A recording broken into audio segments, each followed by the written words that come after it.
Hello everyone, welcome to AZB academy.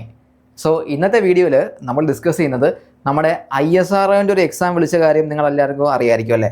അപ്പം പല ആൾക്കാർക്കും ഒരു കൺഫ്യൂഷൻ ഉണ്ടായിരിക്കും, എങ്ങനെയാണ് അത് പ്രിപ്പയർ ചെയ്യേണ്ടത്, അല്ലെങ്കിൽ എങ്ങനെയാണെങ്കിൽ അതിൻ്റെ എക്സാം സ്ട്രാറ്റജി, അല്ലെങ്കിൽ ഈ പറയുന്ന SSC പഠിക്കുന്ന ആൾക്കാർക്ക് ഒരു അപ്പർ ഹെഡ്ജ് ഉണ്ടോ, അല്ലെങ്കിൽ ബാങ്കിങ് ആസ്പിറൻസിന് അപ്പർ ഹെഡ്ജ് ഉണ്ടോ, അല്ലെങ്കിൽ ഈ UPSC പഠിക്കുന്ന ആൾക്കാർക്ക് ഈ ഒരു എക്സാമിൻ്റെ അപ്പർ ഹെഡ്ജ് ഉണ്ടോ അല്ലേ, അല്ലെങ്കിൽ അപ്പർ ഹാൻഡ് ഉണ്ടോ എന്നുള്ള കാര്യത്തിലൊക്കെ നിങ്ങൾക്ക് കൺഫ്യൂഷൻ ഉണ്ടായിരിക്കും.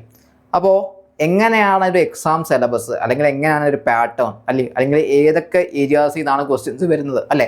അപ്പം അതൊക്കെയാണ് നമ്മൾ ഇന്നത്തെ വീഡിയോയിൽ നോക്കുന്നത്. അപ്പോൾ നമുക്കൊന്ന് സ്റ്റാർട്ട് ചെയ്യാം. അല്ലെങ്കിൽ ഇതുമായിട്ട് ബന്ധപ്പെട്ട് സിലബസുമായിട്ട് ബന്ധപ്പെട്ടും എക്സാം പാറ്റേണുമായിട്ട് ബന്ധപ്പെട്ടും നമുക്കറിയേണ്ട പ്രധാനപ്പെട്ട കാര്യങ്ങൾ. അപ്പോൾ ആദ്യം തന്നെ നമുക്കറിയാമല്ലോ, ഈ നോട്ടിഫിക്കേഷൻസിൽ എടുത്ത് പറയുന്നുണ്ട് അസിസ്റ്റൻ്റ് എന്ന് പറഞ്ഞ എക്സാം ഒരു വേക്കൻസി വെച്ചിട്ട് നോട്ടിഫിക്കേഷനിൽ പറയുന്നുണ്ട്.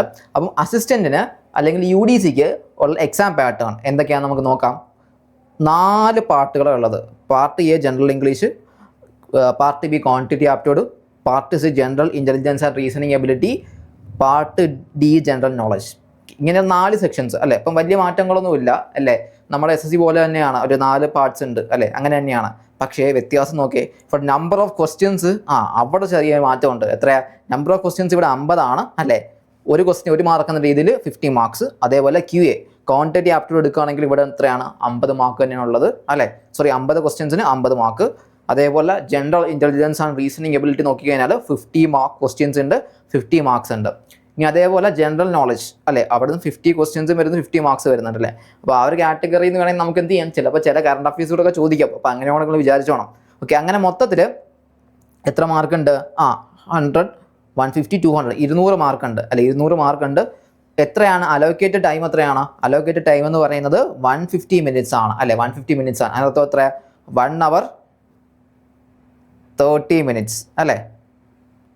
1 hour 30 മിനിറ്റ്സ് ആണ് സമയമുള്ളത്. ഇനി ഒരു ഒബ്ജക്റ്റീവ് ടൈപ്പാണ് എക്സാം. ഒബ്വിയസ്ലി ഉറപ്പായിട്ടും അറിയാമായിരിക്കുമല്ലോ, ഒബ്ജക്റ്റീവ് എക്സാം ഉള്ളത് പോലെ തന്നെ ഇവിടെ എന്താ നെഗറ്റീവ് മാർക്കിംഗ് ഉണ്ട്. മനസ്സിലായാലോ. 0.25 ആണ് pattern of marking, negative marking വരുന്നുണ്ട്. അപ്പോൾ അതും കൂടെ എന്ത് ചെയ്യുക, നോട്ട് ചെയ്ത് വെച്ചിരിക്കുക. ഇനി ഇവിടെ അറിയേണ്ടത് നമുക്ക് ജനറൽ ഇംഗ്ലീഷിൽ നമ്മൾ എന്തൊക്കെ കാര്യങ്ങൾ അറിയണം എന്നെന്താ എടുത്ത് പറയുന്നുണ്ട്. Questions to set the candidates understanding and knowledge of the language and ability to write correctly, precisely and effectively, correct use of words, idioms and phrases etcetera. സാധാരണ നമുക്ക് ഈ ചോദിക്കുന്ന പോലെ തന്നെ ഈ കോംപ്രഹൻഷൻ ബേസ്ഡ് ആയിട്ടുള്ള ക്വസ്റ്റ്യൻസുകളും അല്ലെങ്കിൽ ഇഡിയംസ് ആൻഡ് ഫ്രേസസും അതുമായിട്ട് ബന്ധപ്പെട്ട ക്വസ്റ്റ്യൻസ് ഒക്കെ തന്നെ അവിടെ ഉണ്ടായിരിക്കും. അവിടെ അതെല്ലാം കൂടെ ചേർത്തായിരിക്കും എത്ര മാർക്കിനുണ്ടാവുക? 50 മാർക്കിനുണ്ടാവുക.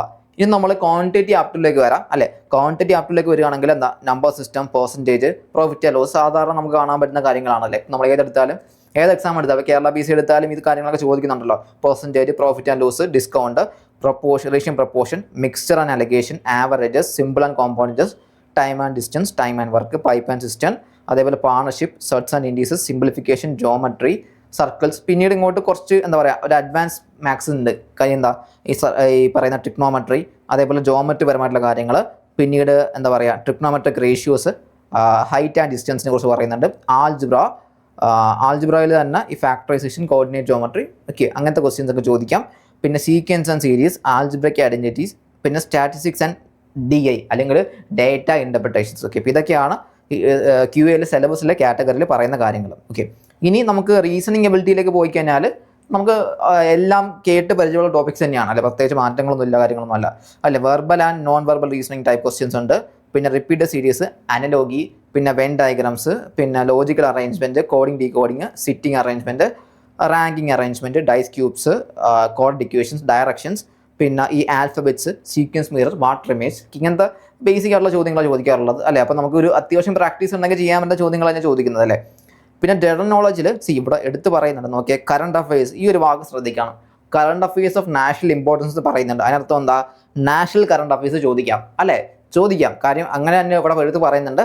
Current affairs of national importance, നാഷണലും അതേപോലെ ഇൻ്റർനാഷണൽ ഇമ്പോർട്ടൻസ്, അതായത് ഇപ്പോൾ നമുക്ക് യുണൈറ്റഡ് നേഷൻസ് അല്ലേ. അപ്പോൾ അതുമായിട്ട് ബന്ധപ്പെട്ട് എന്തെങ്കിലും കറണ്ട് അഫയേഴ്സ് ഉണ്ടെങ്കിൽ അങ്ങനത്തെ ക്വസ്റ്റ്യൻസ് നമുക്ക് എന്ത് ചെയ്യാം, ഈ ഒരു എക്സാമിന് ചോദിക്കാം അല്ലേ.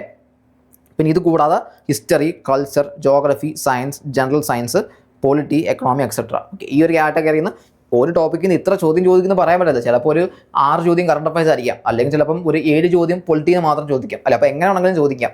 അല്ലാതെ ഒരു ടോപ്പിക്കിന് ഇത്ര, അല്ലെങ്കിൽ ഒരു ജനറൽ നോളജിൻ്റെ അകത്ത് തന്നെ ഈ കാറ്റഗറിയിൽ നിന്ന് ഇത്ര ചോദ്യം ചോദിക്കുന്ന എടുത്ത് പറയുന്നില്ല, മൊത്തത്തിൽ എത്ര ചോദ്യം ഉണ്ട്, 50 ക്വസ്റ്റ്യൻസ് ഉണ്ടാവും എന്ന രീതിയിലാണ് പറയുന്നത് അല്ലേ. അപ്പോൾ അതെന്ത് ചെയ്യണം, അങ്ങനെ തന്നെ ഒന്ന് അറിഞ്ഞു വെച്ചോണം.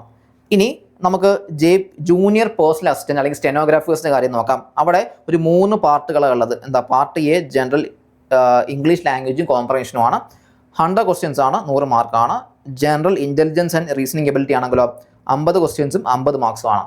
ഇനി ക്വാണ്ടിറ്റേറ്റീവ് ആപ്റ്റ്യൂഡും ജനറൽ നോളജും ആണെങ്കിലോ 50 ക്വസ്റ്റ്യൻസും 50 മാർക്സും ആണ്. അങ്ങനെ മൊത്തത്തിൽ ഇവിടെയും 200 മാർക്കാണ് വരുന്നത് അല്ലേ.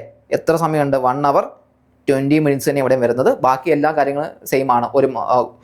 ഈച്ച് ക്വസ്റ്റ്യൻ ക്യാരി 1 മാർക്കാണ്. പിന്നെ നെഗറ്റീവ് മാർക്കിങ് ഈ പറയുന്ന പോലെ 0.25 നെഗറ്റീവ് മാർക്കിങ് വരുന്നുണ്ട് അല്ലേ. അതൊക്കെ സെയിം തന്നെയാണ്. ഓക്കെ, അപ്പോൾ ഇത്രയുമാണ്. പിന്നെ ഇത് കഴിഞ്ഞിട്ട് ആഫ്റ്റർ സ്റ്റെനോ കഴിഞ്ഞിട്ട് നിങ്ങൾക്ക് സ്കിൽ ടെസ്റ്റ് ഉണ്ടായിരിക്കും. അതിനുശേഷമായിരിക്കും ഫൈനൽ പ്രൊസീജിയേഴ്സും കാര്യങ്ങളും ഉണ്ടായിരിക്കുക, ഫർദർ പ്രൊസീജിയേഴ്സ് ഉണ്ടാവുക. അപ്പോൾ നമ്മളുടെ ഫോക്കസ് എവിടെയാണ്, ഈ പറയുന്ന ആ ഒരു ഫസ്റ്റ് അല്ലെ ഒബ്ജക്റ്റീവ് ടെസ്റ്റിലാണ് ഫോക്കസ്. കാര്യം റിയൽ കോമ്പറ്റീഷൻ അവിടെയാണ് നടക്കുന്നത് അല്ലേ. അപ്പോൾ അത് നമുക്കിപ്പോൾ ഓൾറെഡി ഇപ്പോൾ നിങ്ങൾക്ക് സിലബസിനെ കുറിച്ചൊരു ക്ലാരിറ്റി ഉണ്ടായെന്ന് വിചാരിക്കുന്നുണ്ടല്ലേ. അപ്പോൾ ഇനി നമുക്ക് എന്താണ് പ്രോപ്പറായിട്ട് എന്താ അത് പഠിച്ചു പോകാന്നുള്ളതാണ് അല്ലേ. അപ്പോൾ അതിന് നമുക്ക് കൃത്യമായിട്ട് സ്റ്റഡി പ്ലാൻ വേണം അല്ലേ. കാര്യം ഈ ടോപ്പിക്കിനെ ബേസ് ചെയ്തിട്ട് ഓരോ ടോപ്പിക്കിൽ നിന്നും കൃത്യമായിട്ട് ചോദിക്കുന്ന PVQs എന്തൊക്കെയാണെന്നുള്ള കാര്യങ്ങൾ നമുക്കറിയണം. അതനുസരിച്ച് പഠിച്ചു പോയിക്കാണെങ്കിൽ നമുക്ക് എന്ത് ചെയ്യാൻ പറ്റും, ഉറപ്പായിട്ടും ക്രാക്ക് ചെയ്യാൻ വേണ്ടി പറ്റും. സോ അപ്പം ACB അക്കാഡമിയിൽ നമ്മുടെ ഈ ഒരു എക്സാമായിട്ട് ബന്ധപ്പെട്ട് അഡ്മിഷൻസ് സ്റ്റാർട്ട് ആയിട്ടുണ്ട്. അപ്പോൾ നിങ്ങൾക്ക് എന്ത് ചെയ്യാം, ഈ ഒരു നമ്പറിൽ കോൺടാക്ട് ചെയ്യാം. ഓക്കെ, നേരത്തെ തന്നെ പഠിച്ചു തുടങ്ങാം. ഓക്കെ, നേരത്തെ തന്നെ നമുക്ക് ISRകൾ കയറി പറ്റാം. ഓക്കെ, അപ്പം എല്ലാവരും എന്ത് ചെയ്യുക, അപ്ലൈ ചെയ്തിട്ടുള്ള എല്ലാ ആൾക്കാരും എന്ത് ചെയ്യുക, നേരത്തെ പ്രിപ്പറേഷൻ സ്റ്റാർട്ട് ചെയ്യുക. സിലബസ് നിങ്ങൾക്ക് ഇപ്പോൾ ഒരു ക്ലാരിറ്റി കിട്ടുമെന്ന് വിചാരിക്കുന്നുണ്ട്. Okay, thank you.